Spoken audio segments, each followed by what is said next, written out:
तो पंचम भाव का जो जो भी काम है वो आपको वृद्धि हो जाएगा। जैसे आपका इंटेलेक्ट बढ़ जाएगा। आपके ऊपर अगर कोई मामला मुकदमा लिटिगेशन चल रहा है तो वो खत्म होने वाला है, क्योंकि पंचम भाव जो होता है वो छठवें भाव जो मामला मुकदमा और लिटिगेशन होता है उससे 12वां घर होता है। यानी कि आपका कोर्ट कचहरी या जो भी आपका कुछ मामला मुकदमा, रोग, ऋण, शत्रु कुछ भी है, ये खत्म होने वाला है। ये आप समझ लीजिए, ये 7 जून के बाद खत्म हो जाएगा।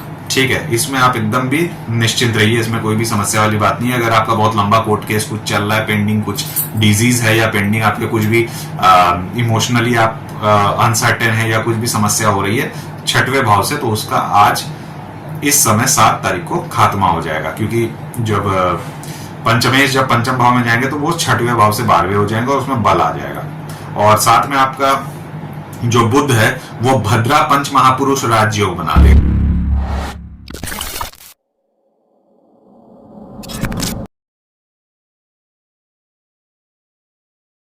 नमस्कार, मैं वैदिक ज्योतिष के सिंह आप सभी का स्वागत करता हूं अपने मंथली एस्ट्रोलॉजिकल प्रिडिक्शन के ऊपर।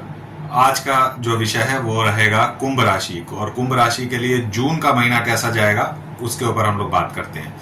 तो देखिए, सबसे पहले तो प्लेसमेंट के बारे में बात कर लेंगे। तो लग्न के ऊपर या चंद्रमा जो राशि में है, माने कुंभ राशि के ऊपर ही राहु का गोचर है, और राशि से दूसरे भाव में शनि का गोचर है, तीसरे भाव में शुक्र का गोचर है, चौथे भाव में 1 तारीख से लेकर के 7 तारीख तक बुध महाराज बैठे रहेंगे, और 7 तारीख के बाद ये पंचम भाव में प्रवेश करेंगे जहां बृहस्पति पहले से बैठा हुआ है, और उसके बाद 15 तारीख को सूर्य जो है वो भी चौथा घर छोड़ के पंचम घर में चले जाएंगे, बुध आदित्य योग बना करके और बृहस्पति के साथ योग बना करके। इसके अलावा छठवें भाव में मंगल बैठा हुआ है जो कि कर्क के राशि में नीच का है, और मंगल भी 7 तारीख को अपना राशि परिवर्तन करके 7वें घर पे आ जाएगा। तो ये रहा पूरा कुंडली का प्लेसमेंट। अब हम लोग को ये बात देखना है कि कुंभ लग्न जो है या कुंभ राशि, उसके ऊपर क्या प्रभाव पड़ रहा है। तो देखिए, सबसे पहले तो हम आपको ये बता दें, शुक्र, शनि, राहु, केतु ये और बृहस्पति, ये 5 ग्रह जो हैं ये अभी इसी राशि में ये पूरे महीने रहेंगे। शुक्र तो राशि परिवर्तन कर भी देगा जुलाई के महीने में, लेकिन जो शनि है, राहु, केतु और बृहस्पति हैं, ये इसी पोजीशन पे, इसी भाव पे या इसी घर पे रहने वाले हैं। तो देखिए, अब कुंभ राशि जो है, कुंभ राशि के जातक के ऊपर बहुत दिन से, करीब 2020 से ही शनि का 7.5 चल रहा है, ये सबको पता है। और कुंभ राशि के जो जातक हैं वो अभी अंतिम चरण में शनि के 7.5 के हैं। अब जब लग्न के ऊपर राहु आ जाता है या राशि के ऊपर राहु आ जाता है तो देखिए, कुछ बेनिफिट भी मिलता है और कुछ डिस्टरबेंस भी मिलता है। लेकिन सबसे बड़ी बात यह है कि शनि का दूसरे भाव पे गोचर करना, यानी कि अंतिम चरण का ढैया स्टार्ट होना, या जो अंतिम चरण का जो ढैया होता है 7.5 में, वो आरंभ हो जाता है। अब जो भी कुंभ राशि के लिए जो जातक का इतना दिन से परेशानी था, फिनेंशियल कंडीशन में प्रॉब्लम थी, मामला मुकदमा था, कोर्ट कचहरी हो सकता है, या जो भी परेशानी थी शनि के द्वारा जो दी गई थी, फिनेंशियल क्राइसिस, जॉब में कुछ परेशानी, दाम्पत्य जीवन में कुछ समस्या, क्योंकि चंद्रमा के ऊपर भी बैठ करके 7वें घर पे वो देखते थे, दृष्टि देते थे, ये सारा चीज का समाप्ति शनि ने कर दिया। अब 2 बात और जिसको हम लोग को गौरतलब देखना होगा, वो ये है कि राशि के ऊपर क्या प्रोटेक्शन आ रहा है। तो देखिए, राशि के ऊपर सबसे पहले प्रोटेक्शन गुरु महाराज देते हैं, क्योंकि देखिए, चंद्रमा से पंचम भाव में गुरु का जो गोचर होता है उसको बहुत शुभ माना जाता है। ये हमने फल दीपिका का भी रेफरेंस लेकर के आप लोगों को बताया। अब गुरु महाराज का जब दृष्टि चंद्रमा के ऊपर पड़ता है, यानी कि राशि के ऊपर पड़ता है, तो गुरु की प्रोटेक्शन वहां चंद्रमा को मिल जाती है। तो ये सबसे बड़ा बात है कि ये 1 साल, यानी कि 15 मई से लेकर के 15 मई 2025 से लेकर के 2026 के जून के महीने तक बृहस्पति का प्रोटेक्शन आपके लिए रहेगा, यानी कि कुंभ राशि के जातक के लिए रहेगा, जिसको कोई नहीं रोक सकता। इसके अलावा जो दूसरी बात है उसको भी आपको समझना चाहिए, गौरतलब है ये कि ये जो जून का महीना है, ये जून का महीना आपके लिए बहुत अच्छा समय ला रहा है, स्पेशली अगर आप देखें 15 तारीख के बाद से, क्योंकि सूर्य का गोचर के ऊपर भी हम लोग चर्चा करेंगे। तो अभी देखिए सबसे पहला तो राहु लग्न के ऊपर आके क्या देता है। देखिए राहु लग्न के ऊपर आके इसको शनि के जैसा फल करेगा, और क्योंकि इस राशि के स्वामी जो हैं वो शनि महाराज खुद हैं, और राहु का जो चाल होता है वो शनिवत राहु होता है, और मंगल का जैसा केतु का चाल होता है, जिसको हम लोग कुजावत केतु कहते हैं और शनिवत राहु कहते हैं। तो यहाँ पे राहु बेनिफिशियल रोल अदा करेंगे सबसे पहला। अब दूसरी बात, राहु के ऊपर ऐसा कोई भी पाप प्रभाव का संबंध जून के महीने में नहीं बन रहा है, जब तक मंगल 7वें घर से राहु को ना दृष्टि दे। और यहाँ सबसे बड़ी बात है कि राहु बृहस्पति से दृष्ट हो जाता है, जो कि एक नैसर्गिक शुभ ग्रह माना जाता है, तो बहुत सारी कठिनाई आपसे चली जाएगी, आपके से दूर। अब यहाँ पे देखते हैं कि राहु का क्या फल रहेगा। तो देखिए राहु लग्न में बैठ करके आपका कॉन्फिडेंस को बढ़ाएगा, जो आपको 7.5 में जो पहले 5 साल में आपकी समस्या हुई है उसमें आप समझ लीजिए 80% तक आपका जो कॉन्फिडेंस है जो गिर चुका है वो उसको वापस से लेके आ जाएगा, पहला बात। दूसरा बात, राहु जब भी लग्न में बैठता है तो वो राजयोग कारक ग्रह बन जाता है। अगर वो 11वें भाव से या 11वें भाव के मालिक से या स्वामी से या जिसको लाभेश कहते हैं उसके साथ संबंध बनाए, दृष्टि, युति या नक्षत्र परिवर्तन, तो ये बहुत अच्छा बनता है बात। या तो दूसरे भाव के, तो ये धन योग बन जाता है। तो अब जो कुंभ राशि का जो जातक है उसके लिए धनेश और लाभेश दोनों बृहस्पति हैं, और बृहस्पति जो हैं वो राशि से पंचम भाव में अच्छे जगह से गोचर करते हैं। अब बात यहाँ है राहु का, तो देखिए राहु का जो नक्षत्र है वो भी बृहस्पति का नक्षत्र है, जो कि लाभेश और धनेश ये होकर के पंचम भाव में बैठे हैं और राहु को दृष्टि देते हैं। तो ये जो आपका समय बनता है राहु के द्वारा, ये आपको बहुत अच्छा मॉरल बूस्टिंग, करियर में बूस्टिंग, फिनांस में बूस्टिंग ये देने वाला है। मतलब जो आपका 5 साल से एक ड्राई फेस चल रहा था शनि का 7.5 में, वो खत्म होता हुआ दिखता है। तो ये गोचर बहुत अच्छा है बहुत लिहाज से। इसके बाद बात करते हैं दूसरे भाव में शनि का। तो देखिए धन, कुटुंब और वाणी से थोड़ा सा समस्या रहेगा अभी भी, क्योंकि 7.5 चल रही है।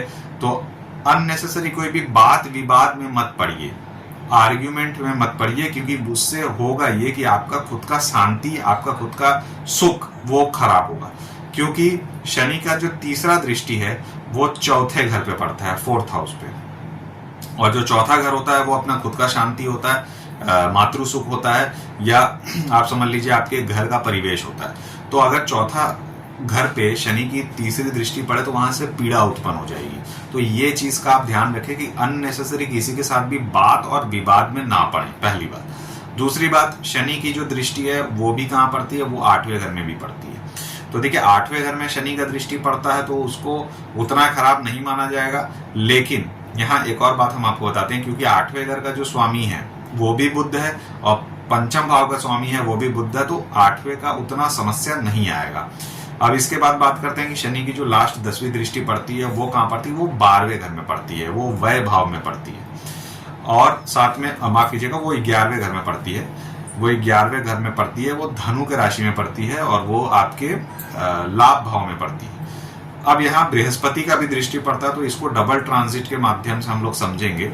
इसको डबल ट्रांजिट के हिसाब से अगर देखा जाए तो आपका धन भाव और 11वां भाव में शनि का दृष्टि है और शनि से संबंध है।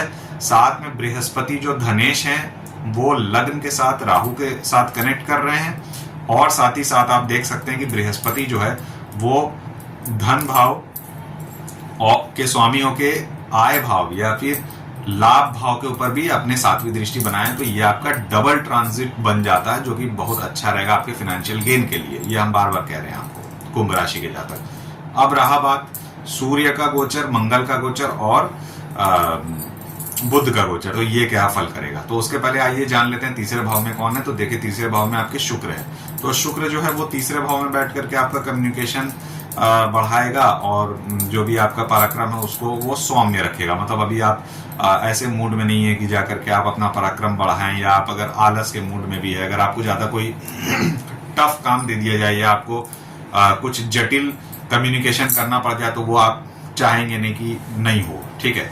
क्योंकि देखिए शुक्र है तो आप माथा को भी अपना आराम से रखेंगे और कम्युनिकेशन में भी आपके काफ़ी शीतलता होगी, ये तो तय है। अब बात करते हैं चौथे भाव पे। जब बुध गोचर करके पंचम भाव पे जाएंगे और वो अपने खुद के स्व क्षेत्र में चले जाएंगे, पंचमेश होके पंचम में इनका गोचर बहुत शुभ माना जाएगा।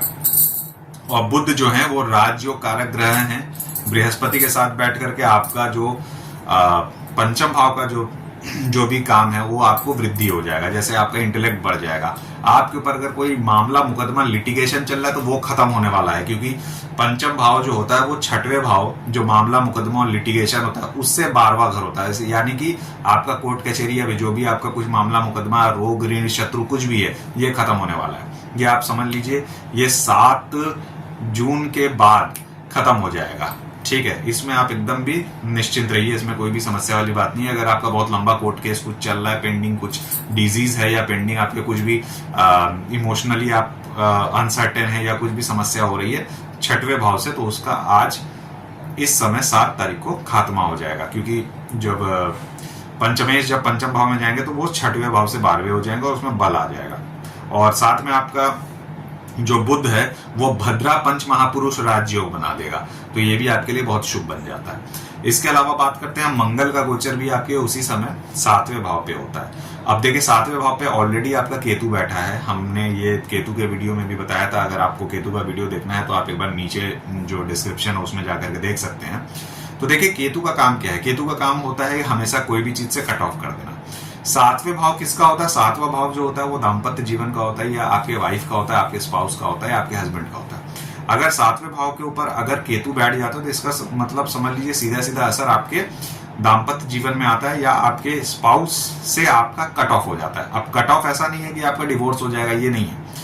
कट ऑफ हो जाता है या तो आपकी बातचीत बंद हो जा रही है, या आपकी बातचीत जो है उस हिसाब से नहीं है, या आप देखेंगे कि आपके स्पाउस में एक अनरोमांटिक नेचर बन गया है, जिसमें ये होगा कि वो ज्यादातर अकेला रहना पसंद कर रहे हैं, वो अपने बारे में सोच रहे हैं, अपने ही विचार में वो उलझ रहे हैं, ना कि आपके साथ बात कर रहे हैं। तो ये एक बहुत इंपॉर्टेंट चीज है, क्योंकि देखिए इसी का उल्टा जब हमने सिंह राशि में बताया था तो इंसान को खुद अपने ऊपर सेल्फ डाउट हो रहा था, क्योंकि वो राशि के ऊपर है, लेकिन स्पाउस के ऊपर ज्यादा भरोसा। इसमें अभी अपने ऊपर ज्यादा भरोसा है, स्पाउस या जो दूसरे बाकी आदमी हैं उसके ऊपर किसी का भरोसा नहीं है।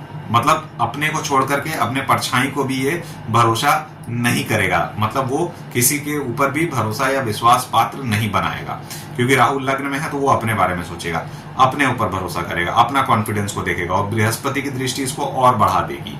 तो ये बात रहा। तो केतु के साथ जब मंगल आएगा तो ये समझ लीजिए दाम्पत्य जीवन में थोड़ा कुछ ना कुछ समस्या बढ़ जाएगा। अब कुछ ना कुछ समस्या का मतलब क्या होता है, कुछ ना कुछ समस्या का मतलब होता है कि आपका मतभेद होने लग जाएगा, वाइफ या हस्बैंड के साथ आपका छोटा छोटा झगड़ा होने लग जाएगा, वाणी जो रहेगी वाइफ या हस्बैंड के लिए उग्र हो जाएगी, और कुछ वहां पे मिसअंडरस्टैंडिंग या कुछ आपका खटपट होने का संभावना बनता है। तो ये रह गया दाम्पत्य जीवन के बारे में।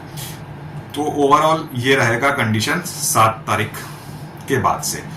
अब बात करते हैं जो सूर्य का गोचर होगा वो कहां बनता है, वो भी पंचम भाव पे बनता है। सूर्य का गोचर पंचम भाव से अच्छा नहीं माना जाएगा। क्यों नहीं अच्छा माना जाएगा, क्योंकि फल दीपिका का रेफरेंस हम बार बार बताएंगे, क्योंकि ये देखिए फल दीपिका के अंदर ये 26वां जो आपका चैप्टर है इसमें बता दिया गया है कि सूर्य का सिर्फ 4 जगह से चंद्रमा से अच्छा माना जाता है। 3रा घर, 6वां घर, 10वां घर और 11वां घर। तो यहाँ पे आपके ना शुक्र ना चंद्रमा से सूर्य का पोजीशन ऐसा बनता है, ना आपके लग्न से बनता है। तो सूर्य पंचम भाव पे बैठेगा तो थोड़ा समस्या लाएगा, क्योंकि सूर्य भी उग्र या फिर क्रूएल या क्रूर ग्रह के श्रेणी में आता है। लेकिन यहाँ पे सबसे बड़ी बात यह है कि बुधादित्य योग बना के भद्रा योग बन रहा है, तो वो बुध के हिसाब से काम करेगा, और बृहस्पति भी है, तो सूर्य यहाँ पे न्यूट्रल हो जाएगा। बहुत अच्छा नहीं, बहुत खराब नहीं, लेकिन जो मेन आपका गेम चेंजर है वो है बृहस्पति। तो कुंभ राशि के जातक आपके लिए जो इतना जो ड्राई स्पेल एक था वो आप समझ लीजिए खत्म हो रहा है, और बृहस्पति और राहु आपको बहुत अच्छा योग बना के दे रहे हैं। अब इसी टॉपिक के ऊपर डबल ट्रांजिट के बारे में बात कर लेते हैं कि देखिए डबल ट्रांजिट कहाँ हो रहा है। तो देखिए सबसे पहला डबल ट्रांजिट तो हो रहा है आपके 11वें भाव पे, जहाँ पे शनि का दृष्टि पड़ता है और बृहस्पति का दृष्टि पड़ता है, जो कि बहुत दिन तक रहने वाला है। और साथ में आप देखेंगे कि इसमें सूर्य का भी दृष्टि पड़ रहा है 11वें भाव में और बुध का भी पड़ रहा है, तो ये शुभ माना जाएगा। तो 11वें भाव से बहुत अच्छा लाभ दिखता है, मतलब आपका जो भी इच्छा पूर्ति है, जो भी आप चाहते हैं, बड़े भाई से सहयोग, एसोसिएट से सहयोग, एसोसिएट से मदद, बड़े भाई से मदद, ये सारा चीज पॉसिबल है अगर आप सही से इसको ले पाए। दूसरा डबल ट्रांजिट, दूसरा डबल ट्रांजिट कहाँ होता है? तो देखिए दूसरा डबल ट्रांजिट होता है आपके नवम भाव पे। नवम भाव यानी कि आपके तुला के राशि पे। यहाँ पे डबल ट्रांजिट से ज्यादा ट्रिपल ट्रांजिट हम कहेंगे, क्योंकि जो नवम भाव का स्वामी है वो भी नवम भाव को देखता है, शुक्र, तो ये भी भाग्य में वृद्धि करेगा। बृहस्पति की दृष्टि आती है, तो बृहस्पति जो होता है वो भाग्य का कारक होता है, तो वो भी आपके भाग्य को वृद्धि करेगा। और साथ में राहु की दृष्टि भी पड़ती है, तो जो अचानक से चीज को आपके फेवर में लेके आ जाता है, क्योंकि राहु जो होता है वो अनसर्टेन या एक अचानक से कोई चीज को आ जाने वाली चीज को राहु कहा जाता है। तो यहाँ पे देखिए सबसे बड़ी बात है कि जब आपके नवम स्थान पे गुरु महाराज का, राहु महाराज का और शुक्र का जब दृष्टि पड़ता है, तो वहां आपका जो भाग्य है वो आपको बहुत जबरदस्त सपोर्ट देने वाला है। तो कुल मिला के कुंभ राशि, जो भी आपका समस्या था, जो 2020 से 7.5 के लिए चल रहा है, 90% आपका ये खत्म होने वाला है। तो बहुत अच्छा समय है, इसका आप आनंद उठाइए और जितना हो सके आप भगवान का नाम लीजिए, फिर आगे जो है वो सब शनि महाराज आपके ठीक करेंगे। नमस्कार, मैं वैदिक ज्योतिष के सिंह आप सभी का धन्यवाद करता हूँ। जय श्री राम।